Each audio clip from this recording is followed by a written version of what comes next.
बाबा जी जमील उर्फ जीला साईं सरकार। क्योंकि मैं अपने वालदैन के नाम से मशहूर नहीं हूँ, बाबा जीला साईं सरकार की वजह से मशहूर हूँ। अक्सर देखा जाता है कि जो बुज़ुर्ग दुनिया से रुखसत हो जाते हैं वो किसी को आगे खिलाफत दे के चले जाते हैं। मुझे कहा करते थे कि दुकान के आगे पानी डालो। वो जो पानी डालते थे ना, वो शायद हमारे गुनाह धो रहे थे। उन्होंने कहा बाबा जी आप मुझे 9 माह कहते रहे बेटा होगा, बेटी कह दी है। तो आधे घंटे बाद बेटी हुई इसके घर में। उनकी हर वक्त आंखों में नींद रहती थी। जब पूछना बाबा जी आप कहाँ थे, मैं रात को मदीना गया हुआ था, मैं मक्के में गया हुआ था।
अस्सलाम वालेकुम नाज़रीन, हमारे प्रोग्राम तसव्वुफ़ में एक दफ़ा फिर से खुश आमदीद। नाज़रीन, आज हम जिन बुज़ुर्गों का तज़किरा करेंगे उनका नाम है बाबा जी जमील उर्फ जीला साईं सरकार। तो हमारे साथ भाई मौजूद हैं, तो इनसे बात करते हैं उनकी ज़िंदगी के हवाले से। जी अस्सलाम वालेकुम भाई। वालेकुम सलाम। सर, हमारे प्रोग्राम तसव्वुफ़ के नाज़रीन को अपना पहले नाम और अपना पता बता दीजिएगा। जी, मेरा नाम मोहम्मद इकबाल उर्फ शहजाद गौरी है। ये गौरी चौक मेरा ऑफिस है, गौरी प्रॉपर्टी डीलर के नाम से। ये यहाँ से तकरीबन 29 साल से यहाँ बैठा हूँ बिलाल गौरी चौक में ही। बाबा जी जीला साईं सरकार, आपका उनके साथ क्या रिलेशन था, क्या ताल्लुक़ था और कितने सालों से था? जो विसाल हुआ तो वो कैसे हुआ, वो सारा वाक़या जो है हमारे नाज़रीन को बताइएगा। बाबा जीला साईं से मेरा बहुत पुराना लिंक है जी। वो हमारे रिश्तेदार भी हैं, मेरी वालदा के कज़न भी हैं। तो उनसे हमारा बहुत पुराना रिश्ता है। जब मैं तकरीबन 28-29 साल पहले गौरी चौक में आया तो बाबा जीला साईं से मेरा बहुत तल्लक था। वो मेरे पास रोज़ाना सारा दिन शाम तक मेरे पास बैठते थे। शाम को गली में साथ ही घर था, फिर वो घर जाकर सो जाते थे। तो सारा दिन लोग साइल आते थे, उनकी बातें वो सुनते थे, उनके जो मामलात वो करते थे। और लोगों को बहुत अफादियत थी उनसे, बहुत ज़्यादा। तो उस हवाले से बेशुमार लोग यहाँ पर आए हैं बाबा जी के पास, और सारा शहर मुझे जानता है क्योंकि मैं अपने वालदैन के नाम से मशहूर नहीं हूँ, बाबा जीला साईं सरकार की वजह से मशहूर हूँ। कि लोग मुझे ये कहते हैं गौरी कौन, वो बाबा जीला साईं वाला। अल्हम्दुलिल्लाह, क्योंकि बाबा जी हर वक्त मेरे पास रहते थे, वहीं बैठते थे, वहीं सारा मामला वो करते थे। सही हो गया। तो उनका जो वो किन के मुरीद थे, क्या उनका सिलसिला था, वो किन के रूहानी मुरीद हुए या किस सिलसिले से थे, वो ज़रा बताइएगा। बाबा जी फतेहपुर है, बंगला गुगेरा के पास, वहाँ एक दरबार है मियाँ राणा सरकार। वो बाबा जी के पीर मुर्शद थे। तो वहाँ से बाबा जी को ये जो बुज़ुर्गी मिली थी, वहाँ से मेरी बचपन में मिल गई थी। तो बाबा जी इसी टाइप के मजदूब आदमी थे और 5 वक्त नमाज़ पढ़ते थे, तमाम रोज़े रखते थे। हाँ, और लोगों को इन चीज़ों का नहीं पता, लोग समझते हैं वो रोज़े नहीं रखते थे। वो रोज़े भी रखते थे, 5 वक्त नमाज भी पढ़ते थे, लेकिन वो दरवेश बंदे थे। वो उनकी नमाज का अपना ही एक स्टाइल था। वो क्योंकि नमाज कबूल तो अल्लाह ने करनी, बंदों ने नहीं करनी होती, इसलिए जो नमाज़ पढ़ते थे वो अल्लाह जानता है या वो जानते, लेकिन वो पढ़ते थे। मेरे सामने पढ़ते थे, मैंने बेशुमार मरतबा देखा उन्हें नमाज़ पढ़ते हुए। और जब उसके वक्त एंड पे बाबा जी वफ़ात पाई, सिविल हॉस्पिटल में वफ़ात पाई है 21 साल पहले। तो जब वहाँ पर मुझे मैंने दाखिल कराया हुआ था बाबा जी को, तो वहाँ पर जब मैं गया लास्ट टाइम, उस वक्त बाबा जी की तबीयत बहुत ख़राब थी। जैसे ही मैं ऊपर गया हूँ, वार्ड में गया हूँ, तो जाकर बाबा जी का मैंने चेहरा पकड़ा और उन्होंने अपनी गोद में ले लिया। उन्होंने मेरी तरफ देखा, मुझे कहा गौरी, मैं कि जी। वहाँ बाबा जी ने वहाँ दम दे दिया और उन्होंने कहा हॉस्पिटल में, ये आप बाबा जी के कौन हैं? मैं कहा जी मैं उनका वारिस हैं, हम उनके। उन्होंने कहा ठीक है, फिर एम्बुलेंस लें और ले जाएं। उसके बाद हम वापस घर ले आए। वो वहाँ 27 जून की रात थी, वो 27 जून। बाबा जी जुमेरात के दिन वफ़ात पाई, उन्हें 10:10 तकरीबन रात, सारी रात वो जून का महीने में वो मैयत घर पड़ी रही, इधर गौरी चौक में ही। क्योंकि बाबा जी के जो कज़न हैं भाई जुल्फ़कार साहब, उनके पास वो रहते थे। तो वहाँ पर वो जुमेरात की रात रहे बाबा जी। फिर जुमा आ गया, जुमा सारा दिन गुजर गया। उस वक्त हमें जगह की तलाश थी। बाबा जी ने मुझे अपनी ज़िंदगी में कहा था कि मेरे लिए जगह गौरी आपने ढूंढनी है, नहर के ऊपर दरबार बनाना है, मुझे किसी कब्रस्तान में दफन नहीं करना। अच्छा। मैंने उस वसीयत को ज़हन में रखते हुए, जब मैं जुमे के रोज़ हमने बेरी वाले चौक से जनाजा पढ़ाया और मैयत लेकर हम जब दरबार पर पहुँचे, वाक़या बड़ी नहर पर, तो वहाँ पर जब मैं देख के हैरान रह गया कि वहाँ पर पुलिस बहुत ज़्यादा शैल लेके खड़ी है, बंदे खड़े हैं, और वो मौलवी कुछ थे देवबंद फ़िरके के, उन्होंने ये हमने यहाँ दफन नहीं होने देना। ये जगह खरीदी थी या वैसे ही जगह आपने कब्ज़ा किया था? ये बता दें कि क्योंकि अक्सर लोग होते हैं ना कि वो दरबार शरीफ बनाना हो किसी बुज़ुर्ग का, वो देखते हैं कि ये जगह हमारे लिए सही है। जगह गवर्नमेंट की थी या किसी की मलकीती जगह थी? नहीं, ये वो चॉइस सरवर साहब हैं फर्नीचर वाले, जिनका आराब लगा, उनकी जो साथी जगह थी। मैं जुमे की रात उनके घर गया, उनसे जाके मिन्नत तरला की, उनके पाँव पकड़े कि ये जगह हमें दे दें। सही है। वो कह रहे थे उनके भाई ये नहीं देनी। फिर उन्होंने रात 2:30 बजे मुझे कहा कि हम आपको जगह दे रहे हैं बाबा जी के लिए, आप वहाँ जाकर कब्र निकालें। हमने कब्र निकालने के लिए बंदे को लगाया, लेकिन वो पीछे मस्जिद है, उनके कुछ बंदे आ गए, उन्होंने कहा ये हमने यहाँ कब्र नहीं निकालने देनी। उससे ये इशू बन गया, ये इतना बड़ा इशू बन गया कि सारी इंतज़ामिया हरकत में आ गई, सारे DSP आ गए, सारे SHO इकट्ठे हो गए, पुलिस बहुत ज़्यादा आ गई। जनाजा पढ़कर हम जब वहाँ पहुँचे पढ़ाकर, तो मौके पर मुझे राव नासर जी साहब थे, मजिस्ट्रेट हुआ करते उस वक्त, उन्होंने मुझे बुलाया। उन्होंने कहा गौरी भाई बात सुने, यहाँ पर ये मसला बन गया है, ये लोग कह रहे हैं हमने दफन नहीं होने देना। तो मैंने उन्हें कहा जी हमने दफन तो यहीं करना है, तो इसलिए ये यहीं दफन होंगे बाबा जी इंशाअल्लाह ताला। ये हमारी जगह है, रजिस्ट्री वाली जगह है। सही है। तो सरवर साहब ये माल पास खड़े हैं, इन्होंने जगह दी है, किसी की जगह नहीं है, उनकी जगह है। यहाँ तो इनकी जगह नहीं है। फिर बताया हमको कब्ज़ा तो कर नहीं रहे। उसके बाद वो नेगोशिएशन होती रही। पीर इमरान शाह साहब आ गए, पीर मज़हर फरीद शाह साहब आ गए, मुफ्ती वलायत इकबाल अल्लाह ताला उन्हें जन्नत नसीब करे, वो आ गए। उन्होंने पता लगा जब ये मसला बाबा जी का बना, वो मेरे पास आ गए सारे। हम वहाँ पर जमात अहले सुन्नत के दोस्त इकट्ठे हो गए। सारे दोस्तों को मैंने कह दिया भी कोई घर ना जाए, हमने बाबा जी को दफना के जाना है। फिर सारी रात बात चलती रही। रात तकरीबन 1:30-2 बजे का रात, हफ्ते का दिन चढ़ गया था। तो उस वक्त फिर ये बात तय हुई कि ये बाबा जी यहीं दफन होंगे। और अल्लाह का शुक्र है, जिन लोगों ने मुखालफत की उन्होंने पहली कही, उनके हाथ से लगी। हम पीछे जब कब्र निकाल रहे, उन्हें हमें आगे कर दिया। ये उनकी जो मुखालफत थी वो हमारे फ़ायदे में चले गई कि बाबा जी को जगह फ्रंट पे हम आ गए, सड़क के ऊपर आ गए। अच्छा। उससे ये हमें बहुत बेनिफिट मिल गया। और इस तरह ये बाबा जी को फिर हमने रात 2:30 बजे दफन करके हम वापस आए। अच्छा जी, तो बाबा जी के विसाल के बाद दरबार शरीफ आपने बना दिया, उनका जो आगे सिलसिला है या कोई खिलाफत या कोई मुरीद ऐसा जिनको वो हैंड ओवर कर गए हो? अक्सर देखा जाता है कि जो बुज़ुर्ग दुनिया से रुखसत हो जाते हैं वो किसी को आगे खिलाफत दे के चले जाते हैं, फिर वो आगे गद्दी का सिस्टम चला लेते हैं या मुरीदैन करने। तो बाबा जी जमील साहब जो थे, इनका कोई ये सिलसिला चल रहा है या ख़त्म हो गया? बाबा जी के भांजे हैं अपना शाहिद इकबाल साहब, बाबा जी के भाई थे पहले, रशीद साहब, पहले वो वहाँ गद्दी नशीन रहे हैं, फिर वो वफ़ात पा गए, फिर उनके भांजे हैं बाबा जी के शाहिद इकबाल साहब, फिर उनके सपुर्द कर दिया।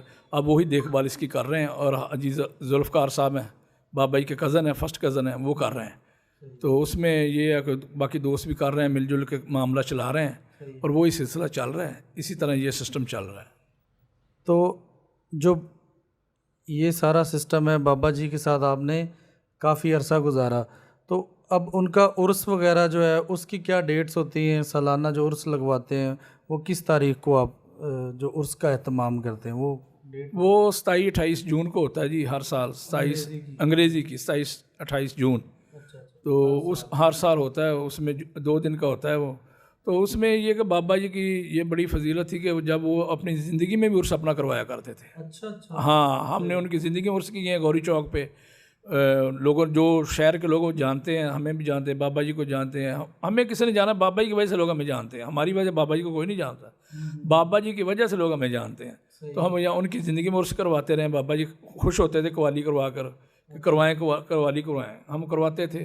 जब वो वफ़ात पा गए, फिर चले गए दुनिया से, फिर भी वो मामला चल रहा है, दोस्त चला रहे हैं। हम भी पार्टिसिपेशन हमारा भी है, काम हो रहा है, सिलसिला चल रहा है। उसी तरह बाबा जी में बहुत खूबियाँ थी। यकीन जाने कि बहुत सारी औरतें मर्द आते थे और वो अपने मसाइल बाबा जी को बताते थे और उनके मसाइल हल होते मैंने अपनी आंखों से देखा है। मुझे कहा करते थे कि दुकान के आगे पानी डालो। ये उनकी क्या हिकमत अमली थी, कोई दरवेश बंदे थे, वो मैं भी नहीं समझ सका आज तक। लेकिन मुझे इतनी समझ आई है, वो जो पानी डालते थे ना, वो शायद हमारे गुनाह धो रहे थे या हमारी गुर्बत को धो रहे थे। वो उस वक्त ये मेरी पोजीशन थी कि मेरे पास 300 रुपया नहीं था फ्रंट पे शीशा लगवाने के लिए, गिलास लगवाने के लिए। तो आज अल्हम्दुलिल्लाह अल्लाह ने हर चीज़ दी है। उस बाबा जी की दुआओं से, उनकी खिदमत से अल्लाह ने बहुत करम किया है। तो उनका बड़ा मुझ पर करम है, बाबा जी का बड़ी उनकी रहमतें हैं। तो बाबा जी के जो बाबा जी के मुर्शद हैं मियाँ राणा सरकार फतेहपुर शरीफ, वहाँ पर एक बार बाबा जी ने मुझे भेजा कि जाकर वहाँ अपना देख करें और उसके बाद रावी के दरिया रावी में 7 बाल्टियाँ पानी की डाल दें। 7 बाल्टियाँ पानी की डालें। ये पता नहीं उनकी क्या हिकमत है, हम इतने समझदार नहीं, ना हमें इतनी अक्ल है। तो बहरहाल हम चले गए। 4 दोस्त थे हमारे, जिसमें मेरे साथ है अहमद अली फ़ौजी है, वो थे, और एक सलीम पहलवान है, एक यूसुफ भाई थे, और चौथा मैं था, एक इब्राहिम, वो वफ़ात पा गया, वो हमारे साथ है। इस तरह हम चले गए। जब वहाँ पर गए तो मैंने बंदे से कहा, यार ज़रा बाल्टी तो दे दो। उसने क्या करनी, मैंने दरिया में पानी डाला। वो मेरे मुँह की तरफ देखने लगा, यार जब बंदा पागल हो गया, दरिया में पानी डालना है। मुझे हुक्म था बाबा जी का ये करना है। अच्छा। मैंने खैर उससे बाल्टी ली, मैंने एक बाल्टी भरी, जाकर डाल दी दरिया में, दूसरी भरी, तीसरी। वो बंदे मेरा मजाक बना लिया उन्होंने, और मैं उन पर, वो मुझ पर हंस रहे थे, मैं उन पर हंस रहा था, क्योंकि उन्हें नहीं पता था मुझे किसने अमर दिया, किसने मुझे इस ड्यूटी पर लगाया। मैंने वो बुजुर्गों की ड्यूटी पूरी करनी थी। मैंने वो 7 बाल्टियाँ डाली और मैं वापस आ गया। इस तरह बेशुमार बाबा जी के वाक़यात हैं, बेशुमार मामलात हैं। अगर मैं बयान करूँगा, यकीन करें कि अगर दोपहर के 3 बजे हैं तो रात के 3 बज जाएंगे, ये बातें नहीं ख़त्म होगी। इतने मामला मेरी आंखों के सामने हुए हैं। एक औरत ही साहिवाल में है, मैं उनका नाम नहीं लेना चाहता। उनके बाबा जी कहते थे कि आपके हाना बेटा होगा। वो बार बार पूछती, बाबा जी ने कहना आपके घर बेटा होगा। जिस दिन उसकी वलादत होनी थी बच्चे की, उस रात बाबा जी उनके घर चले गए। सुबह 4:30 बजे तुम्हारे घर बेटी होनी है आज। उन्होंने कहा, बाबा जी आप मुझे 9 माह कहते रहे बेटा होगा, बेटी कह दी है। तो आधे घंटे बाद बेटी हुई इसके घर में।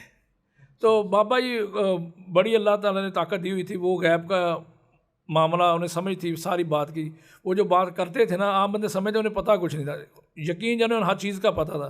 वो बंदे का दिल देख लेते थे, आँख से पढ़ देते थे बंदे क्या चीज़ है। कोई ऐसा वाक़या, कोई मतलब आपको लगा हो कि 1-2 वाक़यात सुना दें जो लोगों के मानने में ना आते हों, तो कोई एक आधा वाक़या ऐसा सुना दें उनकी ज़िंदगी के बारे में जो आपने देखा हो, क्योंकि आपने उनके साथ काफ़ी टाइम गुजारा है। मैं आज से 29 साल पहले मैं प्राइस बॉन्ड का काम करता था, प्राइस बॉन्ड बेचता था। अच्छा। तो उस वक्त मुझे याद है कि मैंने ना शॉप में जब प्राइस बॉन्ड भेजा, वो पर्चियाँ मैंने वो शॉप पर एक पड़ा था, लिफाफे वगैरह उसमें डाल के देते थे।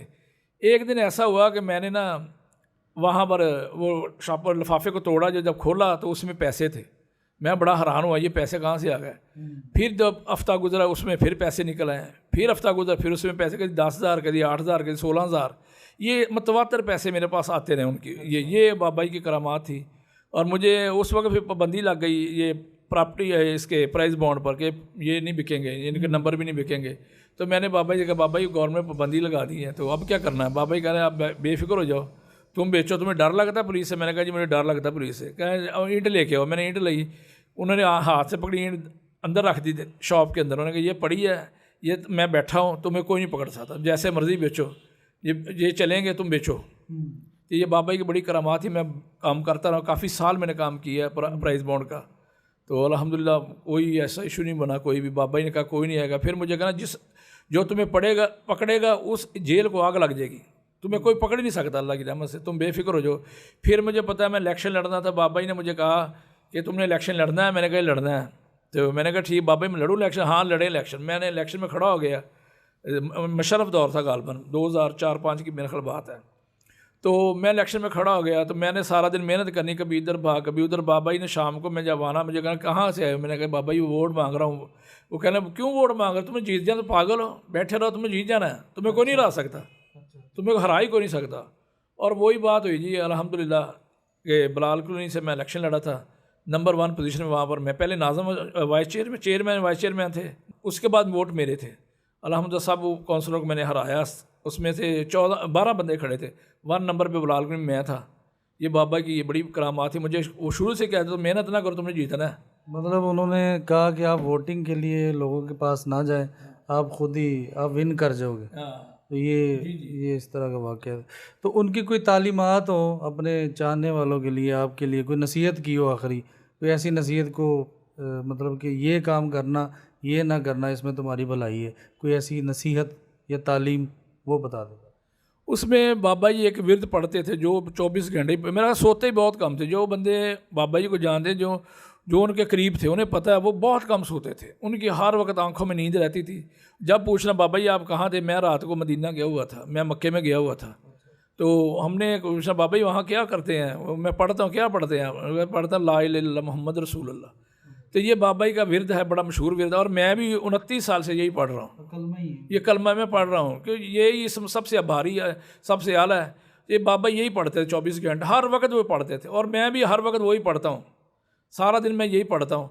और ये विरद अल्हम्दुलिल्लाह इसने मुझे ज़मीन से उठा के आसमान पे ले आया अल्लाह ताला। तो ये बाबा जी का बताया हुआ दर्स है जो हम कर रहे हैं। और दोस्तों को जो पूछते हैं अभी क्या पढ़ते हैं, उन्हें यही कहते हैं पहला कलमा पढ़ें आप, क्योंकि बाबा इसकी तलकीन कर ये पढ़ा करें।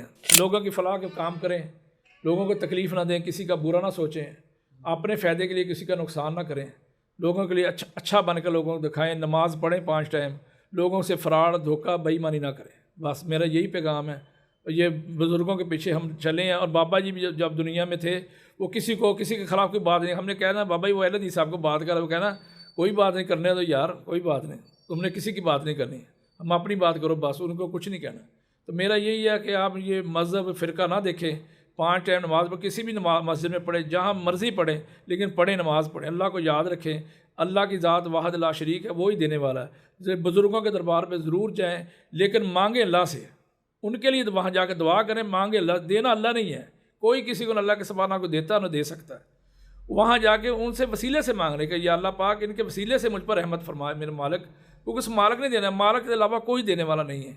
इसलिए मेरा दोस्तों से यही है कि नमाज़ 5 टाइम पढ़ें, लोगों के साथ फ्रॉड बेईमानी धोखाधड़ी ना करें, और लोगों को फ़ायदा दें, नुकसान किसी का न पहुँचाएँ। जी तो नाजरीन, हमारे प्रोग्राम तसव्वुफ़ की किस्त ख़त्म होती है। मिलते हैं इंशाल्लाह नेक्स्ट एपिसोड में। तब तक के लिए अल्लाह हाफ़िज़।